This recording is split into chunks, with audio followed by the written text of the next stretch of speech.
함께 하나님 주신 말씀을 봉독하도록 하겠습니다. 오늘 말씀은 요한복음 14장 1절부터 6절까지입니다. 함께 교독하겠습니다. 너희는 마음에 근심하지 말라. 하나님을 믿으니 또 나를 믿으라.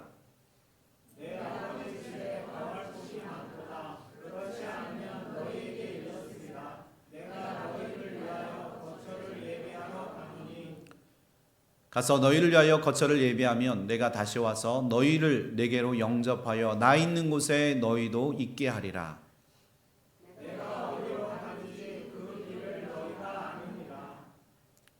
도마가 이르되 주여 주께서 어디로 가시는지 우리가 알지 못하거늘 그 길을 어찌 알겠사옵나이까. 우리 다 같이 예수께서 이르시되 내가 곧 길이요 진리요 생명이니 나로 말미암지 않고는 아버지께로 올 자가 없느니라. 아멘.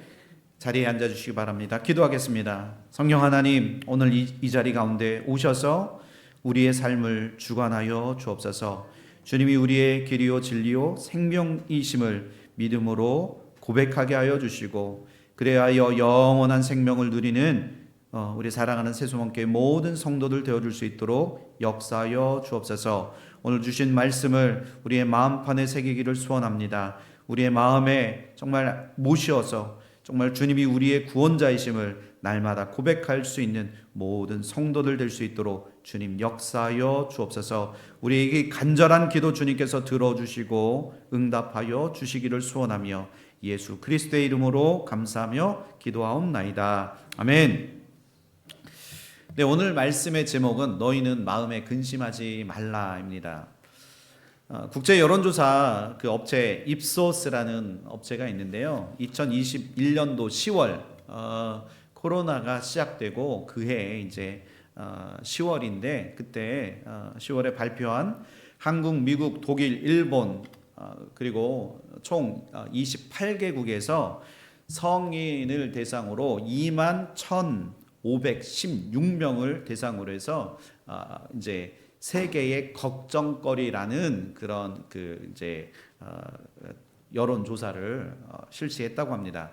그 중에 이제 순위를 보면 범죄와 폭력 그리고 공동 3위가 코로나19, 금융, 정치적 부패, 그리고 2위가 실업, 그리고 마지막 1위가 빈곤과 사회적 불평등이라고 그렇게 이야기합니다.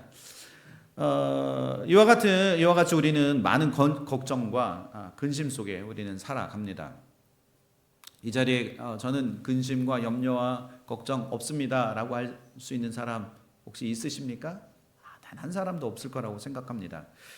요즘 세계 곳곳에서 일어나는 그 천재지변이 얼마나 많이 있습니까? 그리고 전쟁의 공포, 그리고 요즘 날씨가 엎치락 뒤치락 하는데 이 엘니뇨로 인해서 갑작스러운 그 환경의 변화로 우리는 점점 더 걱정거리가 늘어만 갑니다. 이런 문제들이 우리 삶 속에서 그냥 영원히 지속되면 어떻게 할까 하는 그런 두려움이 우리 안에 있다는 겁니다. 이런 두려움이 우리 안에 있다라는 것을 우리는 부정할 수가 없다는 거예요. 오늘날 많은 사람들이 이 두려움을 소유, 뭔가로 이렇게 내 것으로 이제 채우면 이것이 없어지거나 지워지지 않을까 하는 그런 우리의 그 습성들이 우리 안에 있다는 겁니다. 소유가 많으면 두려움이 사라질 것이라고 생각하기도 합니다. 그래서 많은 사람들이 성공하려고 길을 쓰고 그 일에 자기 인생을 겁니다. 그러다 보면 주변을 전혀 보지 못하는 우를 그때서부터 우리는 범하기 시작합니다. 결국 물질을 채우려고 그 물질에 집착하다 보면 우리가 살아가는 이 세상에 하나님께서 나를 보내어 주시는 그 삶의 핵심과 본질을 우리는 그때부터 놓치기 시작한다는 겁니다. 기도의 사람 조지 물러는 믿음이 나타나면 근심은 사라지고, 그리고 믿음이 사라지면 근심이 나타난다라고 그렇게 말하고 있습니다. 그래서 이 믿음은 엄청난 힘을 준다는 거예요. 믿음 자체도 신념이기 때문에 그래서 이 믿음이 있으면 큰 힘이 되는데, 우리는 영원한 영생을 믿는 그 믿음과 그리고 하나님을 믿는 그 믿음이 우리에게 얼마나 큰 힘이 되겠냐 하는 겁니다. 영원한 믿음은 일시적인 그 소유 그리고 학력 그리고 우리의 어떤 실력, 우리가 가지고 있는 그 실력보다, 인간관계보다, 성공보다 더 중요하다는 겁니다. 하나의 성공을 이루려고 우리가 그 성공에 몰두하다 보면 오히려 하나의 성공 때문에 더 많은 근심을 만드는 경우가 허다하다는 겁니다. 그렇다면 여러분들 무엇이 문제겠습니까? 무엇? 소유가 많은 것, 그것이 문제일까요? 문제가 아닙니다. 사실 있고 없고에 대한 그 문제가 아니라는 겁니다. 또한 인생에서 성공하느냐 성공하지 못하느냐 하는 이것도 문제가 아니라는 거예요. 우리 인생 가운데 가장 중요하게 여겨야 할 것은 우리의 그 존재 목적을 알고 계신 하나님이 그 우리의 삶을 가장 선하고 형통의 길로 인도하실 것이라는 그 믿음을 잊어버리지 않는 것, 그것이 중요하다는 겁니다. 어떤 상황 속에서도 참된 믿음을 가지고 하나님의 이 거룩한 뜻에 우리의 삶을 맞춰나가고 그리고 우리를 하나님께 드리는 것이라는 그 사실을 우리가 절대로 잊어버려서는 안 된다는 겁니다. 그런 믿음이 있는 사람에게는 그런 걱정과 근심이 아무리 찾아와도 그 속에서 우리는 절망하지 않고 오히려 우리를 소망으로 이끌어 주실 그 하나님을 우리가 좀 더 의지하고 믿음으로 나아갈 수 있음을 우리는 그때 깨달아 알 수 있다는 겁니다. 로마서 8장 37절에 이 모든 일에 우리를 사랑하시는 이로 말미암아 우리가 어떻게 한다고요? 넉넉히가 아니고 넉넉히 이길 수 있다는 겁니다. 누구로부터요? 누구로 인해서? 우리 하나님으로 인해서. 세상은 여러분들 여기서 내가 세상을 이길 수 있다라고 생각하시는 분 계세요? 세상은 우리의 힘으로 절대로 싸워서 이길 수 있는 존재가 아닙니다. 우리가 할 일은 우리의 힘이 되시는 하나님의 은혜와 하나님의 그 사랑을 더욱더 믿고 근심과 염려와 싸우는 것입니다. 우리는 아직 이 썩어질 육체의 몸에 있기 때문에 아직도 육체를 힘입고 육체를 입고 살아가기 때문에 우리 안에는 늘 근심과 걱정이 그 시험이 따라오기 마련입니다. 그러나 그것과 늘 싸워서 우리 안에 들어오는 그 악한 생각과 이 근심들을 다 내 안에 차곡차곡 쌓아두는 게 아니라 이것을 다 몰아내야 한다는 거예요. 근심이 우리 안에 자리 잡기 시작하기 전에 먼저 내 생각을 자꾸 그 근심 속에 가두려고 하는, 걱정 속에 가두려고 하는 그 악한 그 영적인 것들과 우리가 싸워 승리해야 한다는 겁니다.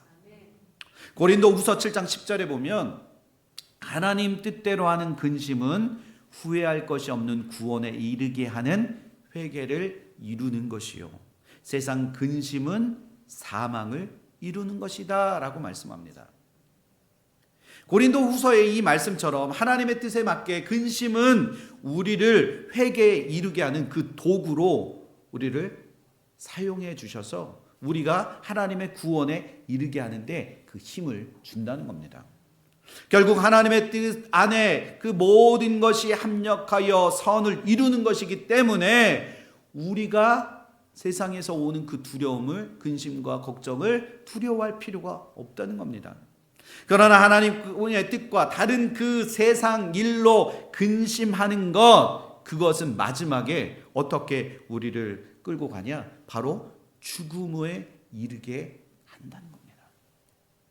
세상이 주는 근심, 우리 세상이 주는 근심들 너무 많잖아요. 얼마 전에 우리가 그 잠언서를 우리가 큐티하고 묵상했는데 이 잠언서에 보면 우리로 하여금 잠언 12장에 보면 번뇌를 만들고 그리고 심령을 상하게 하며 그리고 뼈를 어떻게 한다고요? 마르게 한다. 여러분들 공감하십니까? 우리가 근심하고 걱정하면 나도 모르게 침이 마르잖아요. 그러면서 살이 쭉쭉 빠지는 것들을 우리는 경험한다는 겁니다. 그래서 성경은 근심하지 말고 두려워하지도 말고 염려하지 말라라고 우리에게 말씀해 주고 있다는 겁니다. 그렇다면 어떻게 하면 우리 안에 있는 근심을 다 떨쳐버리고 주님 안에서 참 자유를 누리며 살아가고 있을까?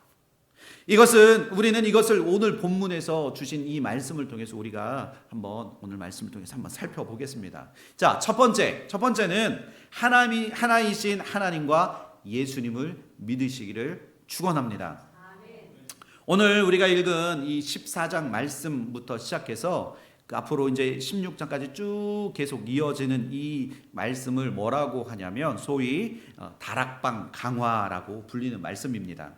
예수님께서 겟세마네 그 동산에서 원수들의 이제 손에 붙잡혀서 이제 십자가의 형벌을 그 십자가에 달리셔서 죽으시기 바로 직전까지의 말씀이라는 거예요. 예수님께서 제자들과 다락방에 모여서 그 말씀을 나눌 때 제자들에게 주신 마지막 유언과도 같은 말씀들입니다. 예수님께서 유월절을 지키시기 위해서 이제 제자들과 함께 예루살렘으로 이제 올라가셨습니다. 왜요? 죽으시기 위해서. 예수님과 그 제자들이 마지막 만찬을 나누면서 자신이 가셔야 하는 그 길을 지금 예수님께서 제자들에게 끊임없이 말씀해 주시고 계십니다. 예수님께서 가셔야 할 그 길을 요한복음 13장에서부터 계속적으로 말씀하셨고, 예수님은 십자가의 죽음을 이미 실천에 옮기시고 계시다는 겁니다. 이제 곧 주님은 제자들을 떠나신다는 것과 제자들 중에 하나가 당신을 그 원수들에 팔아 넘길 것, 그리고 베드로가 닭 울기 전에 예수님을 3번이나 부인하게 될 것을 그 자리에서 이 말씀을 통해서 예언하고 계십니다. 바로 이로 인해서 제자들이 지금 혼란과 불안에 휩싸이기 시작했다는 겁니다. 요한복음 13장 1절에 보면 유월절 전에 예수께서 자기가 세상을 떠나 아버지께로 돌아가실 때가 이른 줄 아시고 세상에 있는 자기 사람들을 사랑하시되 어떻게 하셨다고요? 끝까지 사랑하셨다. 믿으십니까? 여러분들, 예수님께서 여러분들을 끝까지 사랑하시는 줄 믿습니다. 제자들은 예수님께 앞으로 이제 지게 되실 그 십자가에 대해서 제자들은 전혀 알지 못했습니다. 왜냐하면 그 예수님께서 아버지께로 간다고 반복적으로 계속적으로 예수님께서 제자들에게 말씀하셨음에도 불구하고 제자들은 그 예수님이 앞으로 지셔야 할 그 십자가에는 전혀 관심이 없었다는 겁니다. 결국 예수님께서 잡히시기 전날 밤 기도하는 그 자리에서도 제자들은 어땠죠? 그냥 이 심각성을 전혀 느끼지 못했다는 거예요. 오히려 자신들의 그 피곤함 때문에 예수님이 기도하라고 하셨는데도 그들은 졸기에 바빴다는 겁니다. 이들은 영적 무지에 오늘 우리가 함께 읽은 이 14장에서 예수님은 제자들에게 다시 한번 하나님의 나라에 관한 이 복음을 지금 거듭 강조해서 말씀해 주시고 계시다는 겁니다. 구약 성경을 보면 예수님에 관한 수많은 예언들이 창세기부터 시작해서 그 말라기까지 계속적으로 나옵니다. 그 중에 이사야 선지자는 예수님의 그 메시아적 그 예언, 주로 예수님의 위로 사역을 설명하고 있는데요. 이사야서 61장 그 1절에서 3절까지 보면 예수님께서 이 땅에 진정한 위로자로 오실 것에 관하여 말씀해 주고 계십니다. 예수님은 가난한 사람들을 위로하시고, 그리고 아픈 자를 위로하시고, 소외 당한 자를 위로하시고, 외롭고 고독한 사람들을 위로하시고, 그 마음이 슬픈 사람들을 하나님께서 예수 그리스도를 통해서 위로해 주실 것을 예언하고 있다는 겁니다. 오늘 이 이사야서 61장 1절에서 3절 말씀이 바로 오늘 요한복음 14장 1절부터 6절까지 기록된 이 말씀이 나오게 된 배경이라는 거예요. 우리의 위로자 되신 주님께서 이제 때가 되어서 이제 십자가에 못 박혀 죽으실 때가 됐습니다. 자신이 걸어가야 할 길, 세상을 떠나 아버지께로 돌아가야 할 것을 이제 말씀하셨을 때 제자들은 어땠습니까? 그 떠난다고 예수님께서 십자가에 못 박혀 죽으신다고 하니까 제자들의 마음이 그때부터 불안해지기 시작했습니다. 걱정했고 낙심했습니다. 왜냐하면 예수님 없는 그 자신들의 그 미래가 너무나 두려웠기 때문이라는 거예요.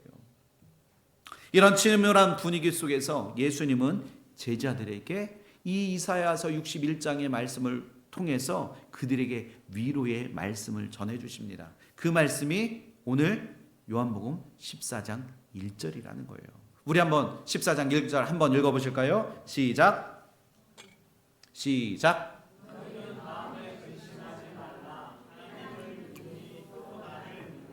아멘. 여기에 가장 눈에 띄는 단어가 무엇입니까? 근심하지 말라. 근데 이 안에 보면 누구를 믿으라고요? 나를 믿으라. 믿음을 예수님께서 요구하신다는 겁니다. 자, 여러분들 믿음이란 무엇이겠습니까? 믿음이란 단순한 그 지적인 동의가 아니라는 거예요. 지식적으로 믿는 것, 그것을 내가 동의한다고 해서 그게 내 안에 믿음으로 생겨나냐 하는 겁니다. 믿음은 인격적으로 신뢰하는 것이고 의지하는 마음을 포함하는 것입니다. 예수님께서 하나님을 믿음이 또 나를 믿으라고 말씀하셨을 때 그 말씀은 그 예수님의 그 사랑과 관심과 인격과 보호하심을 너희가 믿어라. 그리고 전적으로 그분을 신뢰하고 그리고 그분을 의탁하라는 말씀이 되어진다는 겁니다. 그것을 어떻게 하라고요? 믿으라. 또한 예수님의 인격과 더불어서 그분의 약속, 하나님의 약속을 믿어야 하는 거예요. 그래서 믿음의 길이 때로는 우리가 그 걸어갈 때 보면 힘들고 어렵다고 할지라도 아무리 어려워도 예수 그리스도를 우리가 신뢰하고 믿으며 그리스도 앞에 우리가 순종하고 예수를 따라갈 때 우리 안에 진정한 믿음이 그때부터 생겨나게 된다는 겁니다. 여기 보면 1절에 보면 믿음 그리고 근심, 이 두 단어는 이 하나님의 말씀을 어떻게 받아들이느냐에 따라서 믿음이냐 근심이냐 이것이 결정되고 나누어진다는 겁니다. 믿음이 올라가면, 여러분들 믿음이 올라가면 내 안에 있는 근심은 어떻게 되죠? 내려가요. 믿음이 올라가면 내 안에 있는 근심은 다 내려가고, 그리고 오히려 걱정과 염려와 근심이 올라가면 내 믿음은 어떻게 된다고요? 그냥 바닥으로 내려간다는 겁니다. 그래서 믿음과 염려, 근심은 반비례 상황이 연출됩니다. 그래서 오늘 1절에 예수님은 제자들에게 뭐라고 하셨다고요? 근심하지 말아라 라고 말씀합니다. 근심이라는 그 헬라어 단어가 이제 타라소라는 단어인데요. 이 타라소는 어떤 뜻의 배경들이 있냐면 함께 뒤흔들리다. 혼자 흔들린다고요? 그러니까 믿음이 흔들리면, 이 근심이 오면 옆에 있는 사람들까지 전염이 된다는 겁니다. 그래서 같이 요동치게 된다는, 흔들리게 된다는 거예요. 믿음이 흔들린다는 거예요. 그리고 어지럽혀지다라는 뜻이 있습니다. 그리고 혼란에 빠지다라고 그런 그 뜻이 헬라 단어에 있습니다. 예수님은 제자들에게 말씀하시기를 너희가 근심하여 세상에 흔들리지 말고 그리고 혼란에 빠지지 말고 오직 믿음을 지켜나가라고 제자들에게 지금 위로해 주시고 계시다는 겁니다. 그런데도 제자들은 왜 지금 마음에 근심하고 있습니까? 이 근심하고 있는 이들이 근심하는 그 이유가 요한복음 13장 33절에 나타나는데요. 그것이 뭐냐? 그 이유가 뭐냐면 바로 예수님의 죽음 때문에, 예수님이 죽으셔야 한다라는 그 얘기를 듣고 제자들이 그때부터 불안에 휩싸이게 됐다는 겁니다. 그런 제자들에게 주님은 하나님을 믿으니 또 나를 믿으라라고 말씀하고 계십니다. 하나님을 믿는 것이 바로 예수 그리스도를 믿는 것이래요. 제자들이 하나님을 굳게 믿어야 하고 또 예수님을 그만큼 동등하게 여기고 믿어야 한다는 것을 예수님께서 제자들에게 말씀해 주고 계십니다. 다시 말해 예수님을 믿는 것, 그것이 어떻게 해요? 하나님을 믿는 것과 같다는 겁니다. 이것을 어떻게 설명할 수 있냐면 요한복음 24장 그리고 10장 30절 그리고 12장 44절에 보면 내가 진실로 진실로 너희에게 이르노니 내 말을 듣고 또 나를 보내신 이를 믿는 자는 영생을 얻었고 심판에 이르지 아니하나니 사망에서 생명으로 옮겨졌느니라. 아멘. 그리고 그 5장 10장 30절에 보면 나와 아버지는 하나이니라 라고 말씀하십니다. 12장 44절에 보면 예수께서 외쳐 이르시되 나를 믿는 자는 뭐라고요? 나를 믿는 것이 아니요 나를 보내신 이를 믿는 것이다 라고 말씀하고 계십니다. 아멘. 그렇다면 예수님이 제자들에게 말씀하신 이 믿음에 관해서 이것을 우리는 어떻게 해야 할까요? 우리도 주님이 하나님이심을 믿어야 한다는 겁니다. 그런 게 어디 있어요? 그러나 복음의 메시지는 굉장히 간단합니다. 주님께서 믿으라고 하셨으면 우리도 그 말씀대로 그대로 믿으면 됩니다. 제가 지난주에도 복음은 복잡하다? 복음은 심플하다, 간단하다는 겁니다. 복음은 복잡한 게 아니라는 거예요. 주님이 제자들에게 지금 뭐라고 말씀하시는 거냐면, 자, 하나님을 믿고 나를 믿어. 그러면 모든 것이 돼. 모든 것이 가능해져. 그리고 내가 너희 인생을 다 책임질게. 예수님께서 그렇게 제자들에게 말씀해 주신다는 겁니다. 우리는 그저 예수 그리스도의 이 약속의 말씀을 우리는 그저 믿으면 된다는 거예요. 지적으로 동의하는 것이 아니라 내 마음 전심을 다해서 하나님의 이 약속의 말씀을 믿기만 하면 된다는 겁니다. 그렇다면 무엇을 믿어야 합니까? 예수님이 하나님이시라는 것 믿으십니까? 그리고 예수님이 반드시 자신의 그 약속을 이행하실 분이시라는 것을 믿는 것, 그리고 그것을 기대하고 소망하는 것, 그것을 믿으라는 겁니다. 성경에 보면 예수 그리스도를 가리켜서 그분은 하나님이시며 인간의 육체를 입으신 하나님이시고 우리를 위해서 화목제물이 되어주셨고 우리의 모든 죄를 지시고 친히 십자가에 달려 죽으셨다라고 그렇게 말씀하십니다. 예수님이 우리의 모든 죄와 허물을 해결해 주셨습니다. 믿으십니까? 그래서 우리 안에 가지고 있는 모든 죄의 종지부를 완전히 딱 끝내주셨다는 거예요. 우리 주님 끝내주시는 분이십니다. 모든 것을 끝내십니다. 더 나아가 그가 죄와 사망의 권세를 이기시고 그냥 그것으로 끝난 것이 아니라 어떻게 했다고요? 부활하셨습니다. 믿으십니까? 살아 계셔서 우리를 위해서 끊임없이 영원히 우리를 위해서 중보해 주시고 그리고 그는 그 영광을 입으셨으며 천국에서 자기 백성들이 있을 곳을 우리를 위해서 이미 마련해 놓으시고 그리고 세상의 의를 그의 백성을 공평과 정의로 심판하시기 위해서 이 땅에 어떻게 하신다고요? 재림 예수로 다시 이 땅에 오실 것을 분명하게 우리에게 약속해 주셨다는 겁니다. 우리가 이것을 믿어야 된다는 거예요. 우리는 분명히 이 모든 복음의 메시지를 굳게 믿어야 합니다. 이 복음의 메시지를 우리가 믿으면 우리 안에 있는 모든 근심은 떠나가고 하나님이 주시는 놀라운 구원의 은혜를 우리가 그때부터 체험하고 경험하게 될 줄 믿습니다. 여러분들 이것을 믿으시기를 축원합니다. 두 번째, 예수님께서 우리에게 영원한 거처를 주심을 여러분들 믿으시기를 축원합니다.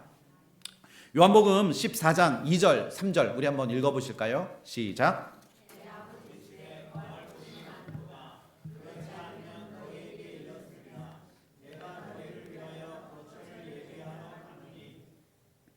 3절.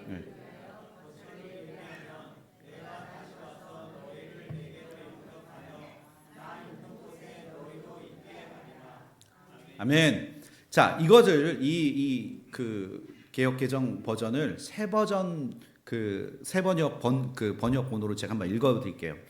내 아버지의 집에는 있을 곳이 많도다. 그렇지 않다면 내가 너희가 있을 곳을 마련하러 간다고 너희에게 말했겠느냐? 나는 너희가 있을 곳을 마련하러 간다. 내가 가서 너희가 있을 곳을 마련하면 다시 와서 너희를 나에게로 데려다가 내가 있는 곳에 너희도 함께 있게 하리라. 아멘. 주님은 근심하는 그 제자들에게 천국에 대한 확실한 그 보장의 약속의 말씀을 해주시고 계십니다. 바로 예수님이 말씀하신 내 아버지 집에 거할 곳이 많다라는 이 약속을 우리가 믿어야 한다는 겁니다. 여기 성경에 보면 거할 곳이란 그 영원한 집을 의미합니다. 이 하반절에 이제 4절에 보면 그 처소라는 말과는 좀 다른 개념인데요. 아버지 집에 거할 곳은 이미 구약 시대에도 늘 있는 것이었습니다. 그렇기 때문에 신약 시대에 예수님께서 다시 만든 것이 아니라는 겁니다. 그 거할 곳은 언제부터? 태초에 천지를 창조하셨을 때부터 하나님께서 우리를 위해서 이미 모든 것을 만들어 놓으신 그곳이라는 겁니다. 예수님께서 예비하실 그 처소는 본래부터 있던 그 아버지의 집. 이 거할 곳을 우리가 그 거할 곳에 들어가는 그 사람들은 그것을 믿는 자들이 그 거할 곳에 들어가게 된다는 겁니다. 우리는 이 말씀을 들으면 이제 이 천국에 관해서 많은 이야기를 우리는 수도 없이 들었습니다. 천국에 관해서 우리가 그러나 정말 중요하게 주목해야 할 것이 있다면 그게 뭐냐면 나와 예수님과의 관계라는 거예요. 천국은 우리가 그냥 그 좋은 곳 막 이것만 생각하는데 우리는 정작 그것보다 더 중요하고 놓치지 말아야 할 것이 있다면 바로 예수님과 나와의 관계라는 거예요. 천국에서의 가장 큰 기쁨은 주님이 우리와 함께 거하시고 계시다는 거예요. 천국은 내가 거기에 있으면 하나님과 늘 함께 그곳에서 교제한다는 거예요. 믿으십니까? 주님은 분명히 말씀하시기를 나 있는 곳에 너희도 함께 있게 하리라 라고 말씀하시면서 우리와 예수님과의 그 관계를 계속적으로 강조하고 계시다는 겁니다.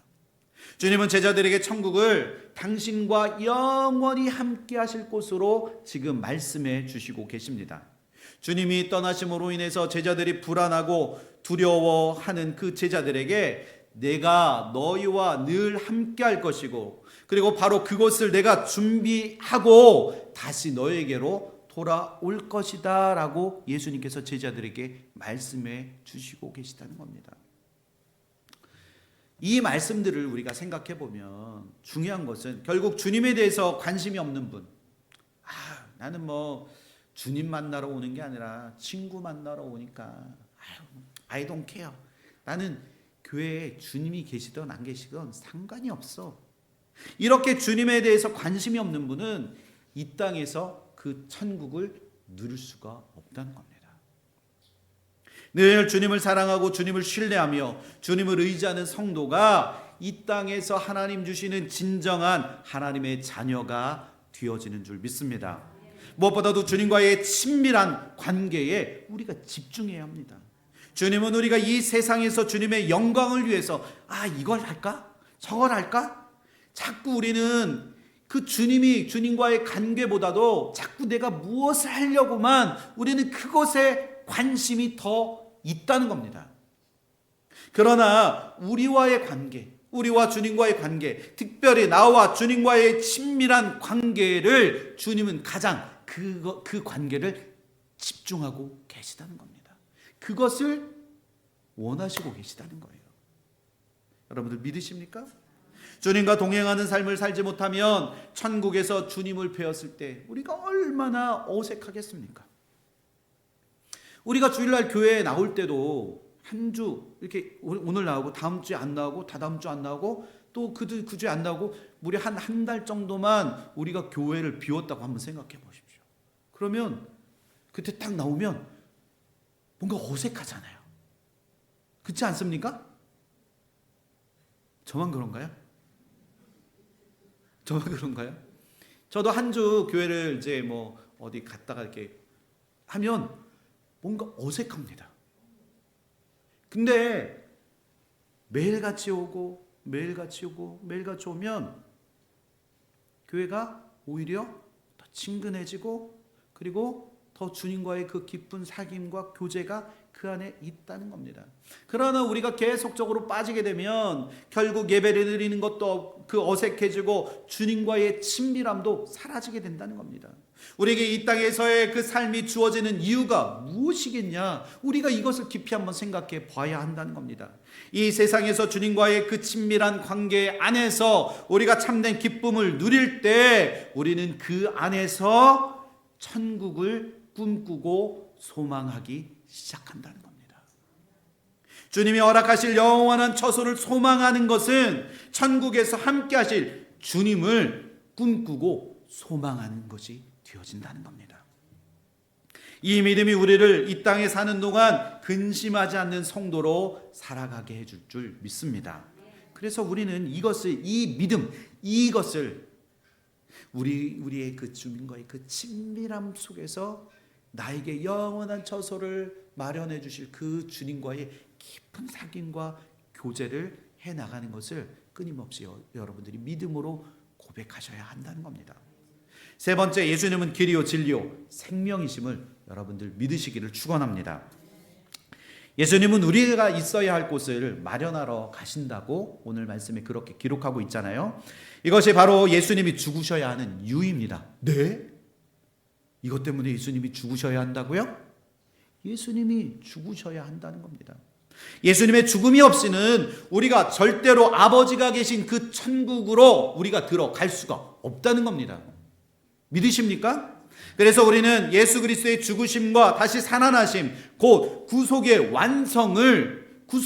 그 완성을 우리가 믿어야 한다는 거예요.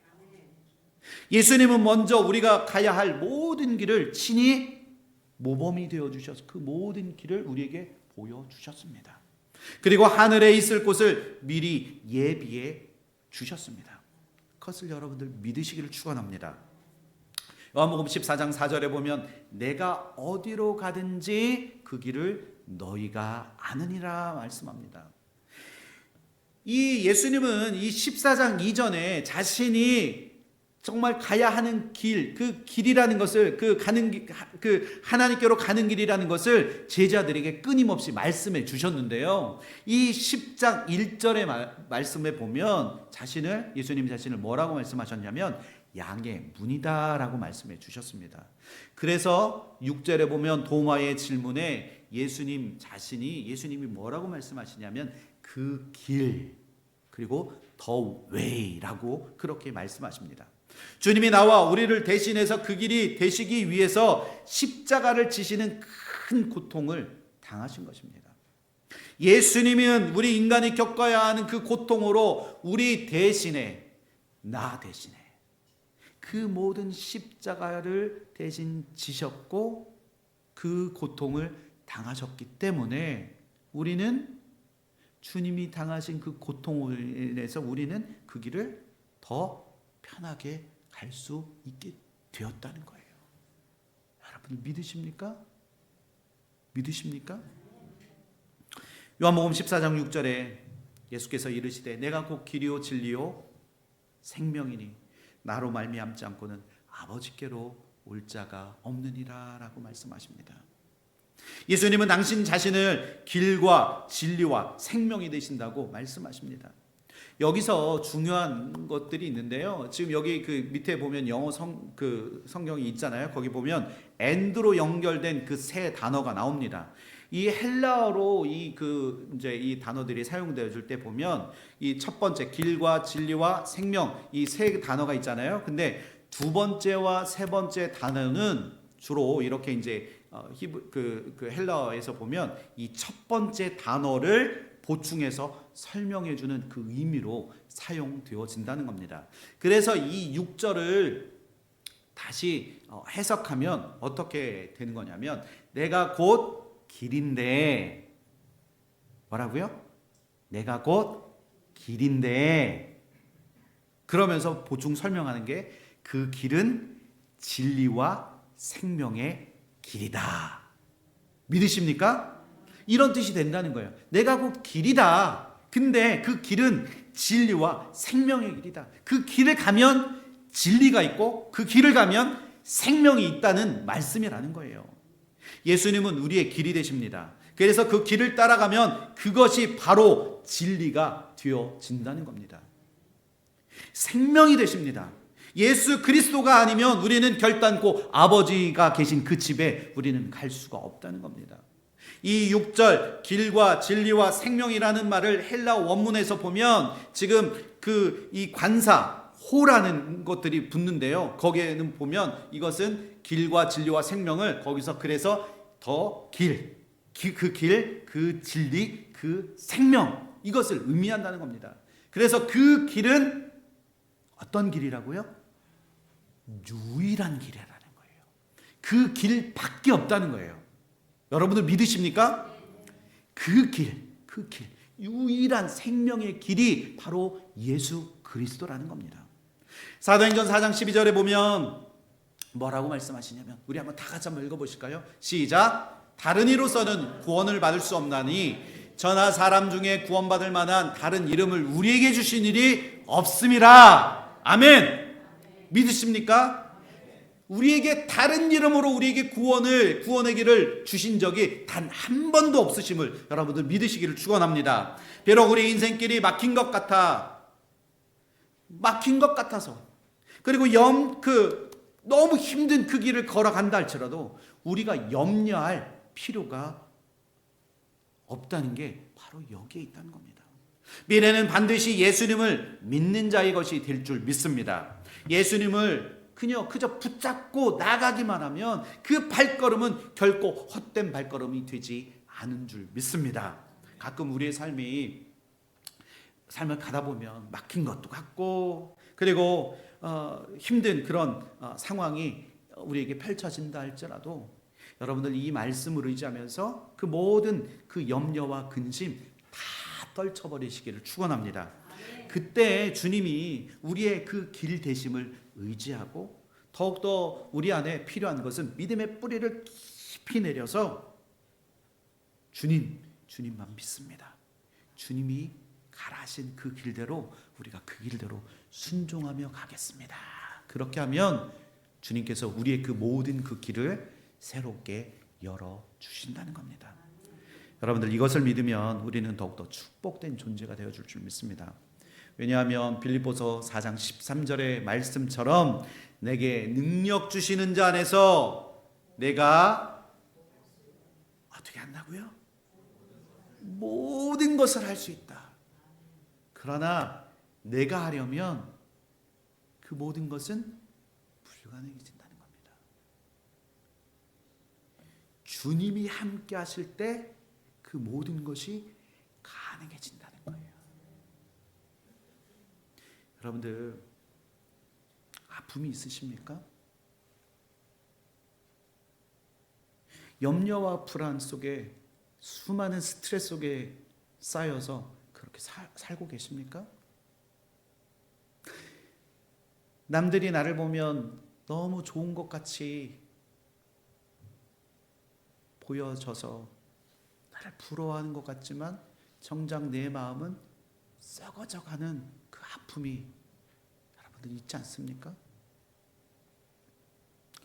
나도 모르는 그 육체적인 질병으로 고통받고 있지 않습니까? 때로는 잠을 잘 수가 없어서 수면제를 먹고, 또 먹어도 잠이 오지 않아서 미칠 것 같은 그 상황에 여러분들 처해 있습니까? 그 모든 염려를 주님 앞에 다 내려놓으시기를 축원합니다.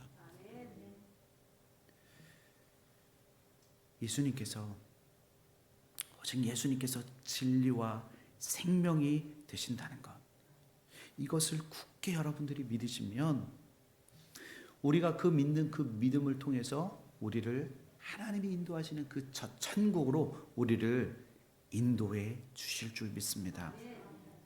왜냐하면 예수 그리스도 안에 생명이 있기 때문입니다. 누구든지 예수 그리스도를 따라가기만 하면 우리 안에 있는 모든 염려와 근심은 떠나가게 될 줄 믿습니다. 이 세상 살아가면서 근심할 일도 우리 안에 털어 있기는 하지만 예수님은 너희 마음에 근심하지 말라고 말씀합니다. 이제부터 여러분들, 아니 지금 이 순간부터 그 모든 염려를 주님 발 앞에 다 내려놓으시길 축원합니다. 오늘 아침에 이제 교회에 오려고 일어나서 이제 그 화장실에 갔는데 사모가 패션 집회 3년에 한 번씩 일어나는 이제 하는 그 집회에 찬양을 하나 틀어놨더라고요. 근데 찬양 인도하는 리더와 그리고 회중들이 다 같이 연합해서 찬양하는 그 찬양 소리에 예수, 지저스, 예수라는 그 이름에 그 리더가 이사야의 말씀을 막 읽으면서 자기도 모르게 눈물이 막 흘러고, 회중은 예수님의 이름을 그냥 목소리 높여 찬양하는데요, 제 마음이 뜨거워졌습니다.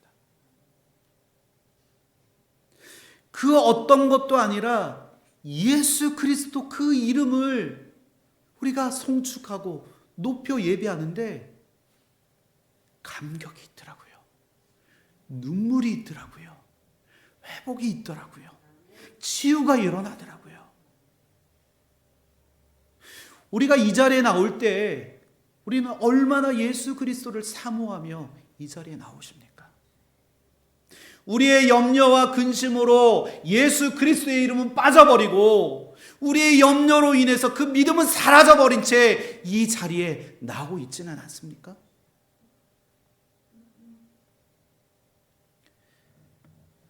환경과 그 상황이 내 마음처럼 되지 않아도, 삶이 내 마음처럼 녹록지 않다 할지라도 우리의 구원자 되시고 인도자 되신 가장 좋으신 나의 하나님을 믿음으로 고백하고 예수 그리스도가 내 삶에 채워주시는 그 은혜를 우리가 누린다면 그것으로 족합니다. 주님, 나에게 그 은혜를 채워주시옵소서. 성령의 은혜를 채워주옵소서. 그런 은혜가 오늘 이 시간 여러분들 가운데 임하기를 축원합니다. 저희 어머니가 어렸을 때 호흡처럼 이렇게 얘기하십니다. 지나가시면서 아버지 믿습니다. 아멘 믿습니다. 주여 도와주옵소서. 주여 도와주옵소서. 저는 그 어린 시절에 그게 이해가 안 가더라고요. 그냥 시시때때로 저희 어머니가 하시는 그 아멘 믿습니다. 주여 도와주옵소서. 그런데 저희 어머니는 단 한 번도 지금까지 수술한 적이 없이 그냥 평생 평안함으로 지금 이렇게 살고 계시더라고요. 한 번은 무릎 수술을 하시기 위해서 병원에 가셨는데 마취 주사를 놓았거든요. 근데 마취 주사를 놓았는데 수술하려고 딱 했는데 저희 엄마가 아! 이러시더라고요. 그래서 수술을 못했어요. 근데 무릎에 통증이 사라지고 지금까지 걷는데 아무 문제 없이 지금까지 건강한 육신을 가지고 그렇게 살아가고 계시다는 거예요. 하나님의 능력을 여러분들 믿으십시오. 저는 한 번도 여러분들 가운데 아픔이 있는 분들 손들어서 하나님께서 치유하시도록 위해서 제가 한 번도 이 자리 가운데 기도한 적이 없습니다. 그러나 오늘 이 시간 여러분들 지금 하나님 주시는 그 마음은 여러분들 혹시 지금 이 자리 가운데 아픔이 있으신 분들 계십니까? 육체적인 질병으로 고통받고 계십니까? 그러면 그 자리에 손을 얹으십시오. 마음에 아픔이 있으십니까? 그 가슴에 손을 얹으십시오. 두통으로 고통받고 계십니까? 여러분들 그 머리에 손을 얹으십시오. 그러면 우리의 모든 능력이 되시는 예수 그리스도가 성령의 힘을 통해서 여러분들 가운데 치료해 주실 줄 믿습니다. 그것을 믿음으로 고백하고 아멘으로 고백할 때 하나님의 놀라운 역사가 오늘 이 시간 이 자리 가운데 임하게 될 줄 믿습니다. 여러분들 우리의 능력이 되시는 하나님을 믿으십시오. 믿고 감사하십시오. 믿고 찬양하십시오. 믿고 하나님 앞에 영광 돌리십시오. 그러면 하나님께서 끝까지 우리를 참고 인내하시도록 우리를 주의 길로 이끌어 주실 줄 믿습니다. 그래서 우리의 삶 가운데 하나님께서 동행하시는 주님을 의지하며 믿음으로 나아갈 때 하나님이 채워주시는 성령의 역사가 우리 새소망교회 가운데 가득 차고 하나님께서 역사하여 주실 줄 믿습니다. 이곳을 오고 가는 모든 사람들 가운데 하나님의 능력과 하나님의 성령의 역사가 이 자리 가운데 불릴듯 일어나게 하여 주시고 하나님의 말씀이 내 영혼을 치고 또 차서 우리의 모든 죄악들은 떠나가고 하나님의 그 역사가 하나님의 놀라운 뜨거운 그 성령의 그 역사가 오늘 이 시간 가운데 여러분들의 그 삶 가운데 임하도록 예수 그리스도의 이름으로 간절히 축원합니다. 베드로전서 5장 7절은 말합니다. 너희 염려를 다 주께 말했기라. 이는 그가 너희를 돌보심이라. 함께 기도하겠습니다. 우리 예수님은 길과 진리와 생명이 되시는 줄 믿습니다. 하나님, 우리가 이것을 굳게 믿음으로 고백하는 우리 사랑하는 새송교회 모든 성도들 되게 하여 주옵소서. 우리가 이 믿는 이 믿음을 통해서 하나님은 우리를 저 천국으로 아버지가 계신 그곳으로 우리를 이끌어 주실 줄 믿습니다. 왜냐하면 예수 그리스도 안에 생명이 있기 때문입니다. 하나님, 오늘 이 시간 아픔이 있는 자들이 있습니까? 하나님, 그곳에 손을 얹게 하여 주시고 하나님, 이 시간 성령에 임하여 주셔서 하나님의 놀라운 역사가 하나님 오늘 이 시간 가운데 임하게 하여 주시고 아픔이 있는 자들은 치유가 임하게 하여 주시고 회복의 역사가 있게 하여 주시고 영적으로 하나님 아픈 자들이 있다면 치유하시고 회복시켜 주셔서 다시 일어날 담력을 얻게 하여 주셔서 하나님의 놀라운 뜨거운 역사가 하나님 오늘 이 시간 임할 수 있도록 주여 도우시고 역사하여 주옵소서. 우리의 이 간절한 기도 주님께서 들어주시고 각 사람 그 심령마다 하나님께서 들어주시고 응답하여 주시기를 소원하며 예수 그리스도의 이름으로 감사하며 기도하옵나이다. 아멘.